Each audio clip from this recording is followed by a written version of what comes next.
thunderstorms are one of the most marvelous wonders this very planet produces, and the brightest jewels of that crown are none other than the lightning bolts. Electrical discharge caused by imbalances between two storm clouds or one storm cloud and the ground.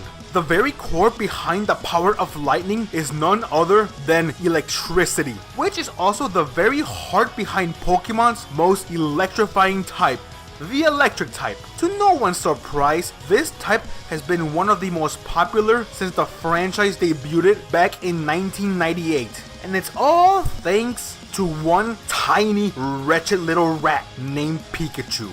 Even though I don't like Logan Paul's costume, I can't deny that electric type is the powerful luminosity behind some of the most incredible Pokemon to ever shine on the Poke Planet. The following are my 5 favorite electric type Pokemon.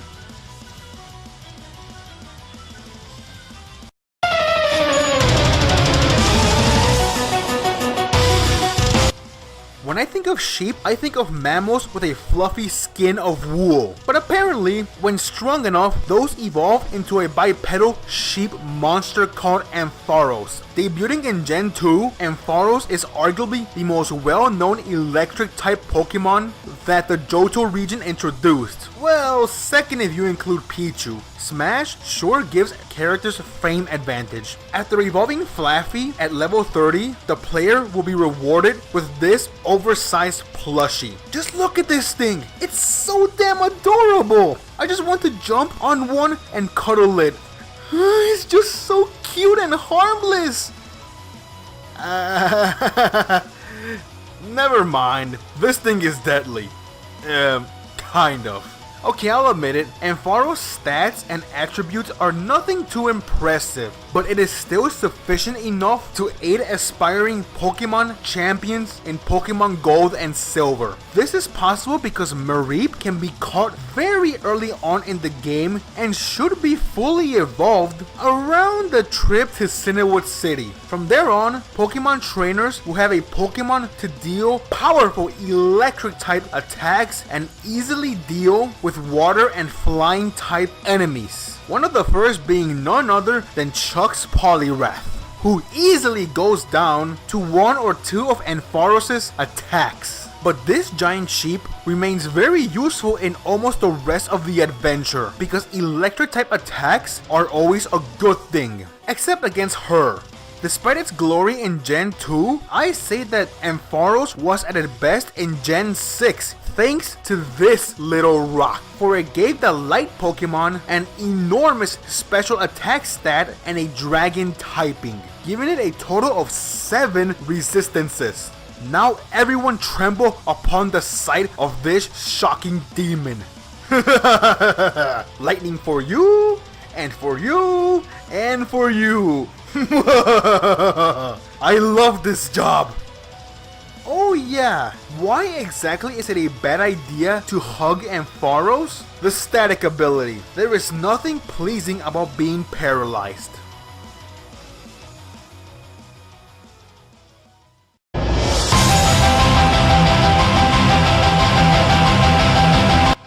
The Railgun Stag Beetle Vikavolt is one of the most welcoming new additions of the 7th generation. With one of the most epic designs along with a hefty special attack, what isn't there to love about it? First, let's analyze its design, because hot damn, this thing is just a marvel to look at. Nice, sharp, clear wings, scary looking demonic yellow eyes, and lastly and most importantly, those massive razor sharp mandibles with razor sharp fangs, which all give off the aura of a true powerhouse of the insect kingdom. Seriously, those jaws look like they could decapitate a Machamp with just one bite. Which is funny because one would think that deadly mandibles like those would be reserved on a Pokemon that specializes in physical attack. But no, Vikavolt is a special attacking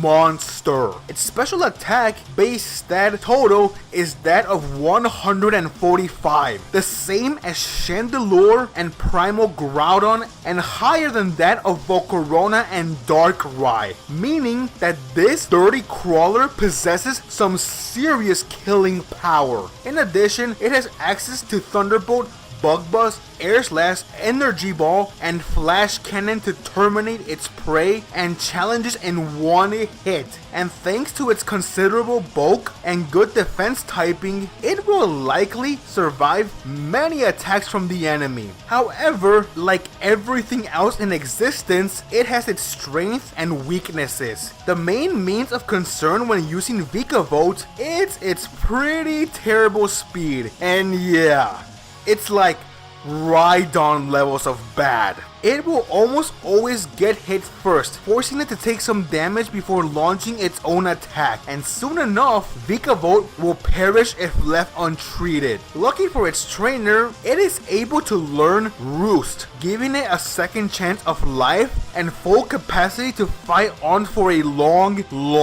time. Lastly, Vikavolt inside a Trick Room.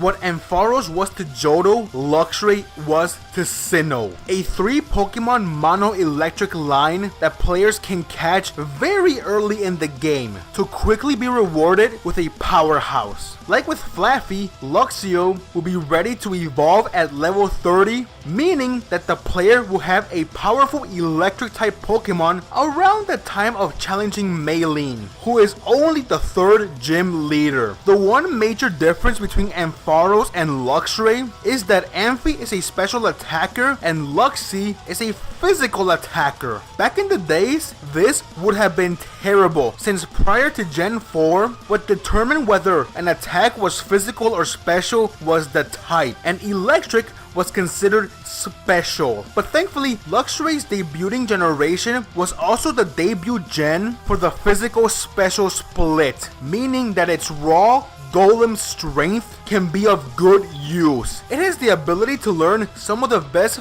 physical electric type attacks to burn the opponents to a crisp with the power of ionized plasma.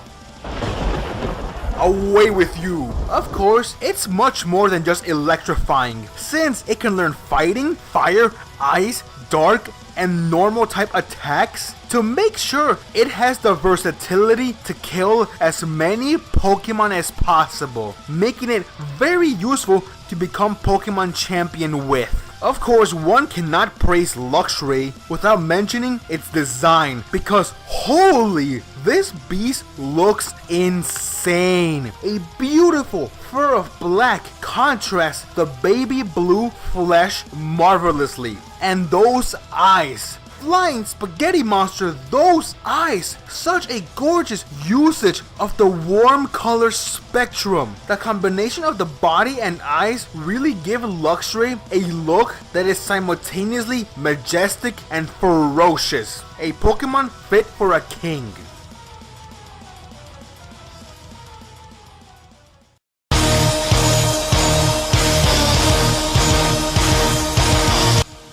The only Pokemon to naturally possess the access to a total of 7 different types, Rotom is one monster to be revered. This little phantom lightning rod of plasma is a gift granted only to those who truly devote their time to find it. After all, there is only one in the game. Base Rotom is of electric ghost typing. Just the thought of that combo sounds amazing. It's just too bad it's the worst version of it, since those stats are underwhelming. Luckily, this Electro Ball has 5 other forms that greatly improve on the original, as well as granting it better stats and a hell lot of versatility. This is exactly where the core beauty of Rotom is presented, since now trainers can simply change the form of one single Pokemon rather than before forced to switch out when the situation demands it. It can be a fire type to deal with those damn cold steel knives, water to wash away all of the rocky, muddy, and simply fiery problems, ice to freeze and slay the dragons and prairies, grass fertilize the dirt-filled wetlands, flying will outmaneuver the fighters, and of course, base Rotom still has its usage. Blow the mind of wannabe psychics. Oh man, so many type advantages. In fact, when one takes all the forms into consideration, there are only 5 types that can safely avoid the full power of Rotom. Stabs. Man, Rotom sure as hell is one handy dandy pocket monster, both in Pokemon battles and in everyday mundane life. Since, well, all 5 of these utensils are essential to live a comfortable life. Except this one, it's obsolete. A microwave, washing machine, and refrigerator on the go? What more could a man ask for? How about Rotom as a Pokédex? This is one of the best things to be introduced in Gen 7. An actual Pokemon as a Pokédex. On a last note, if Rotom is the Pokédex, does that mean that it automatically registers itself in the Pokédex? Makes one wonder.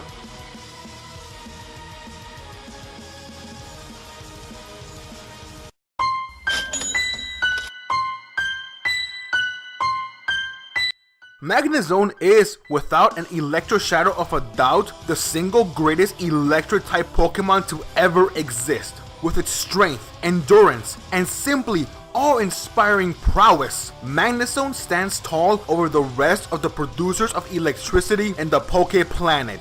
Throughout history, documents about UFO sightings around heavily magnetic areas were plentiful. However, they were all mistaken. Those UFOs were actually Magnezone. Not only does Magnemite's final evolution resemble an unidentified flying object, its design is comparable to that of Renaissance art. Viewers must simply observe at this wonder. Those artists over at Game Freak created a flying saucer with shoulder eyes pierced by screws and 3 horseshoe magnets underneath the plastron, and bam, Magnezone cake.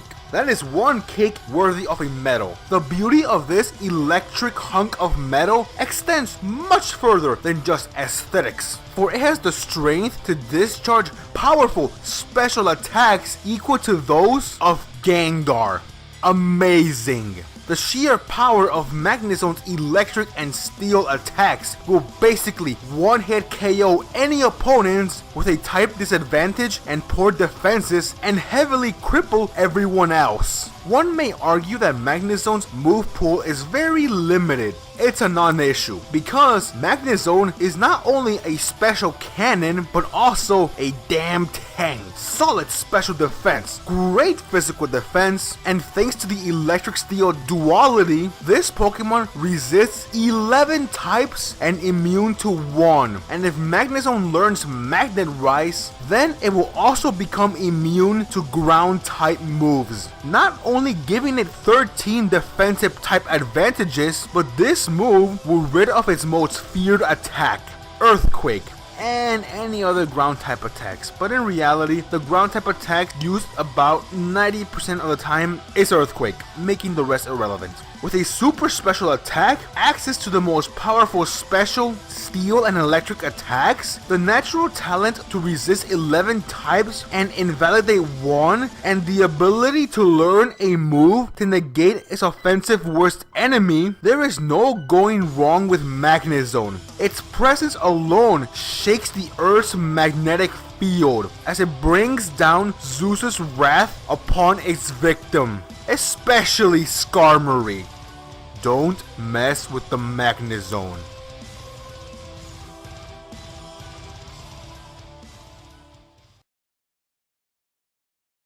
Thank you for watching the video to the very end. I hope you enjoyed it. If you did, mind dropping in a like, it really helps the channel. If you want to see more from me and are unhappy with my lack of uploads, then check out my Twitch in the description below. I try to stream at least 3 times a week. If you want to follow me on Twitter, there's that below as well. Till next time, adieu.